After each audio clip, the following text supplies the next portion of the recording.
What's up guys? At ngayon tayo mag-open ng 5 flower seed pack.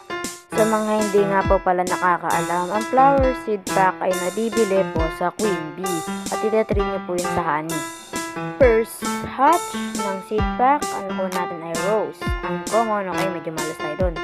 Ang second, ang nakuha natin ay pink lily o mythical. Swerte tayo ngayon, boss. Ang pangalawa, pink lily na naman. Ang pangatlo natin nakuha sa seed pack ay lilac, legendary. At ang panglima ay rose. Rose uncommon, okay? Ngayon naman ay tayo mag-hatch ng bug egg.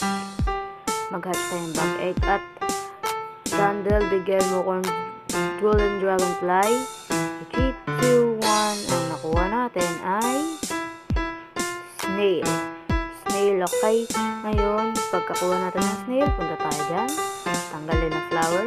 Punta ng pet, favorite, i-favorite, at i-favorite. Ayan lang po sa mga nanonood ngayon. Make sure nyo po na nakapindot ng like button, subscribe, and share para po mas lumawak ang ating channel. At yun lang po. Salamat sa panonood. Like and subscribe!